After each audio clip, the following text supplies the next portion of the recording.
Hello, everyone. Welcome to episode 2 of Leaning Into Discomfort with Middlebury Athletics. First off, I'd like to give a hearty thank you to Jordan and Ellie for introducing the series with a thoughtful and engaging conversation on identity. My name is Jeff Brown, men's basketball coach at MID, a member of the Diversity, Equity, and Inclusion Committee, and the liaison to the NCAA. I identify as African American. My preferred pronouns are he, him, his, and I am coming to you today from my home in Middlebury, Vermont. Our format for this episode is that my guest and I will be asking questions prepared by the DEI Committee. Not knowing those questions beforehand will allow us to lean in. With that, I'd like to turn it over to Erin. Thanks a lot, Jeff. Great to be here. Let me add my thanks to the Diversity, Equity, and Inclusion Committee for all the work they've been doing. I'm also a member of that committee and appreciate the work that everybody does, especially Jordan and Ellie, our two students who, as you mentioned, did a great job last week.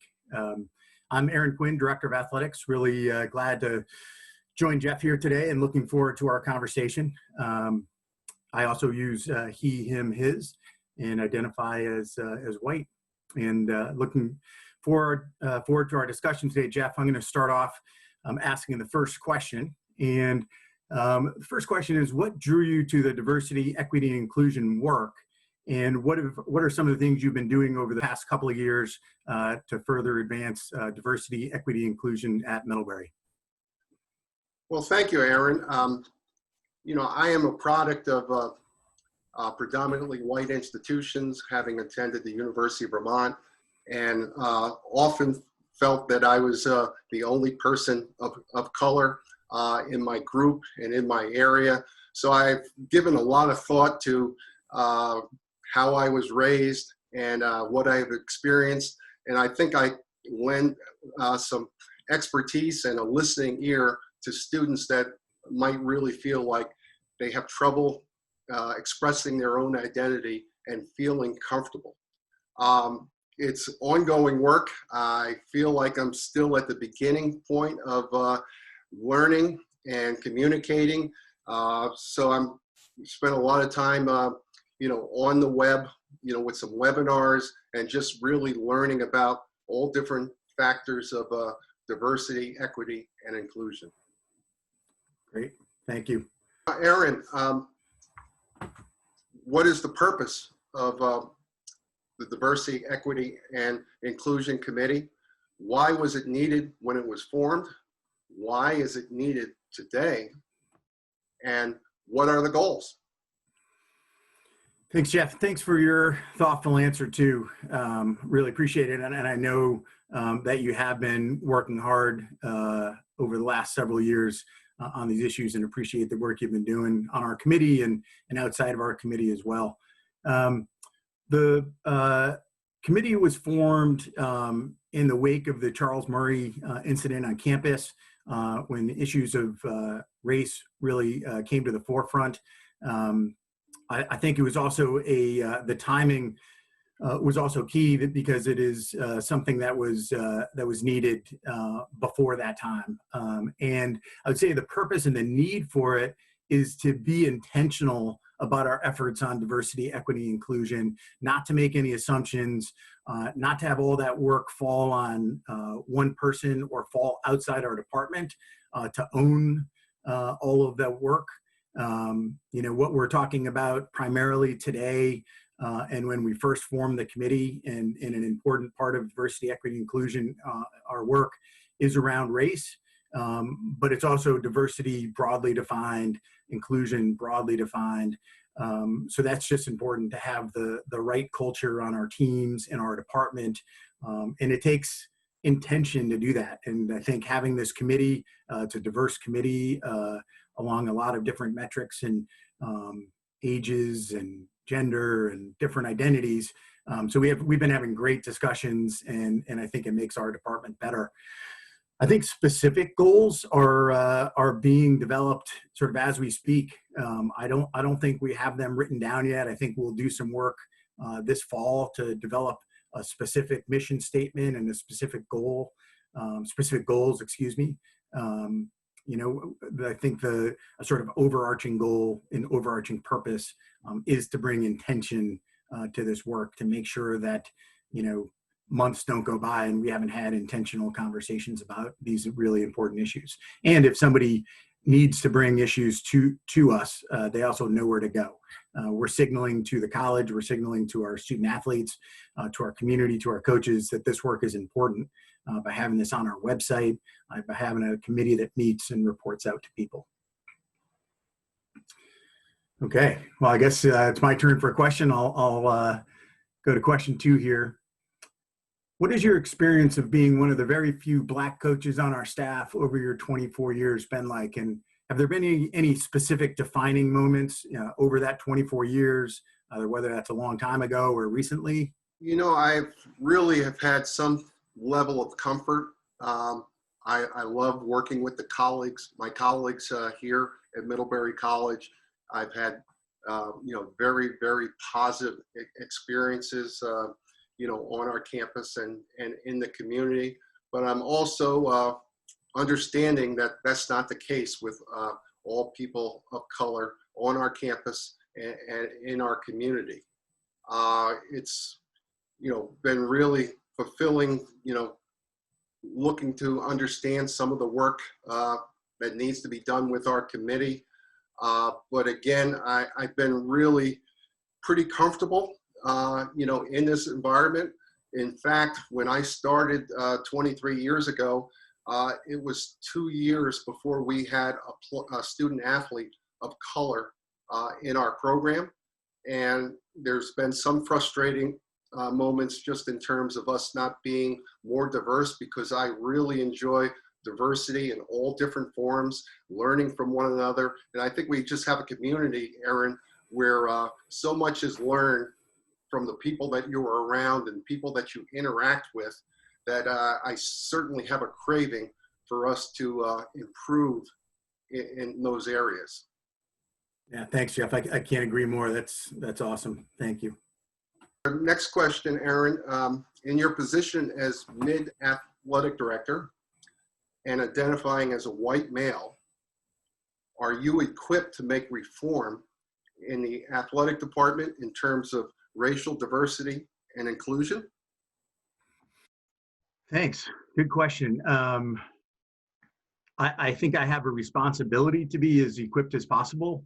I think I also have the knowledge to know that I can't be equipped as an individual to do any of this work alone. I think one of the things I've really enjoyed about our diversity, equity, inclusion group is that it is a diverse group, that we have really, I think, very transparent, very open conversations. That group spans different, as I mentioned earlier, different ages and genders, different teams, different types of teams, students, experienced coaches, assistant coaches, different races. So I think the discussions have been really good. Those discussions, even if those were the only ones I had, and they're not, really help equip me better. I think we have really great resources on campus with Miguel Fernandez, our Chief Diversity Officer, with Renee Wells, who does diversity and equity inclusion education on campus and has been a fabulous resource for me and for teams. So while I might not be personally equipped to do the work by myself, I don't think anybody is. I think if I have something going for me, it's knowing that I can't do it by myself and that I don't have all the answers, and looking to try to put together and work with diverse enough teams to get the best answers possible. In terms of the diversity, obviously that involves recruiting, and I think working really closely with our admissions partners as well. We don't have a date set yet, but sometime in the next month or so, the Dean of Admissions, Nicole Kervin, and I have talked about having a joint admissions athletics meeting to talk about our recruiting and share best practices. And how does admissions recruit the best, biggest pool possible, and how might we do that better? We've had lots of discussions with them, but just setting aside, not just part of a meeting, but an entire meeting just on this topic, to continue some of the conversations that coaches have had over the summer. So I think it creates we need a big team to do this work well. Okay, next question. The title of this is Leaning Into Discomfort. And this is a bit more of a personal question than professional. But I know you've had some family members that have been in law enforcement, and with everything that's happened since the George Floyd murder, and protests around racial inequities. Part of those protests have been around police brutality and defunding police. And I can only imagine, and we've talked a little bit about this, the challenges of being a Black man in America while also having close ties to law enforcement, and that you sort of get pulled in different directions potentially with that discussion. So do you mind talking a little bit about that? Certainly. The spring with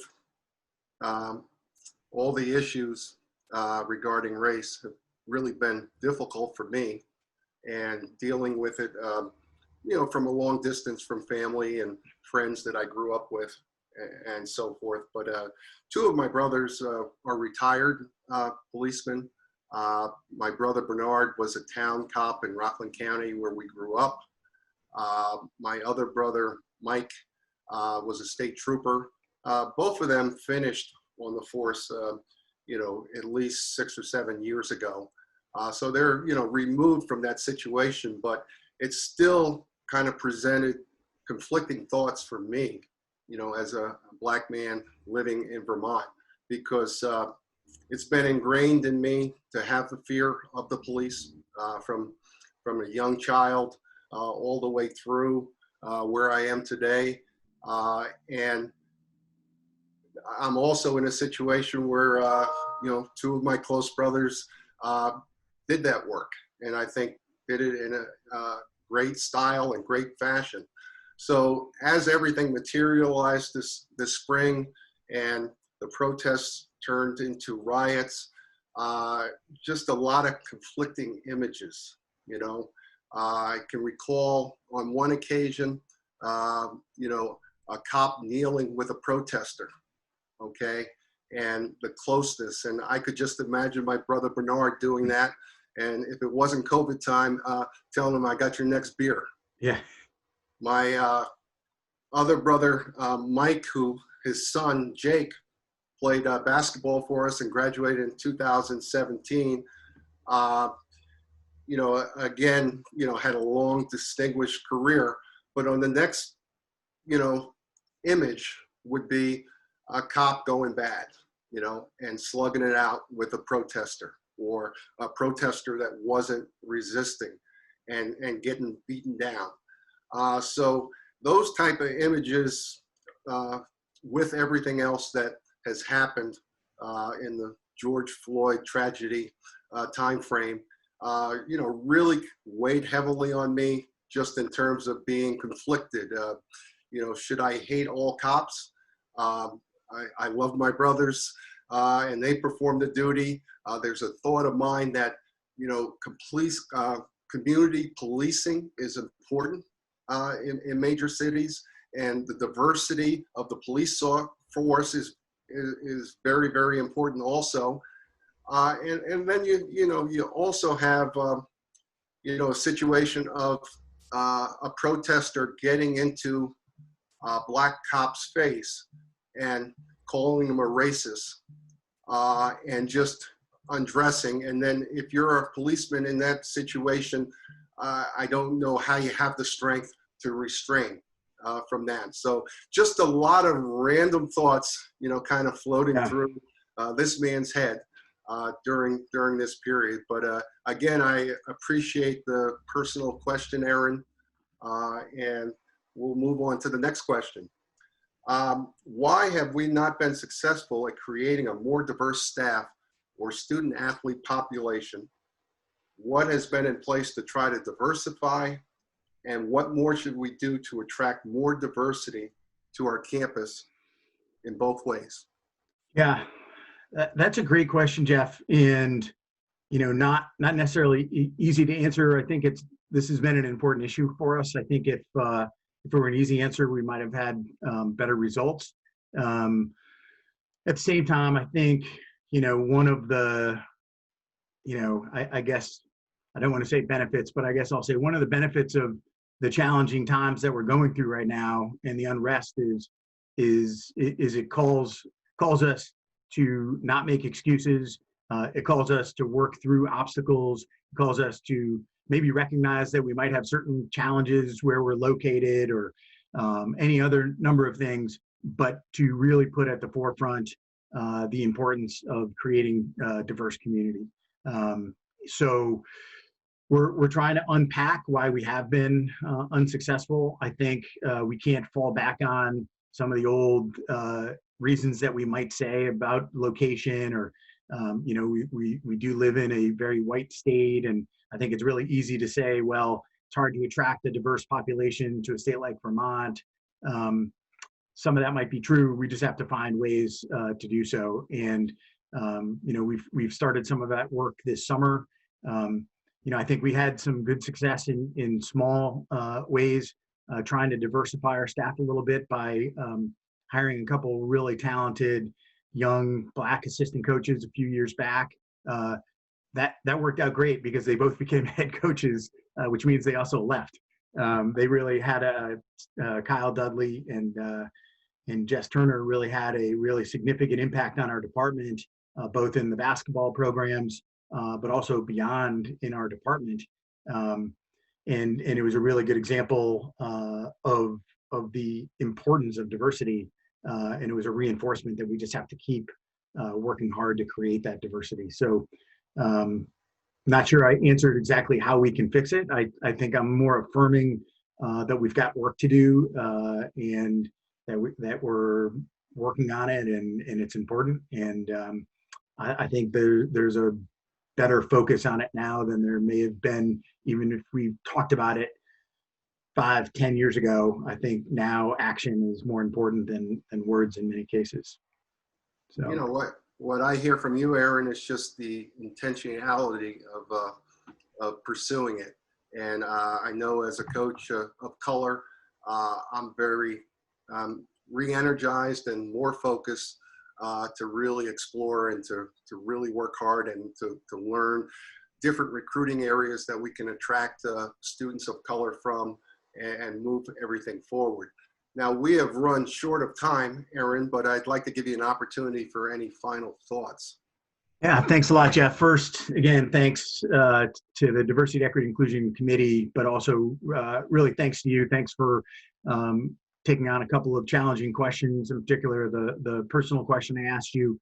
And I think I'll close just by tying what you said about what you asked me about the diversity.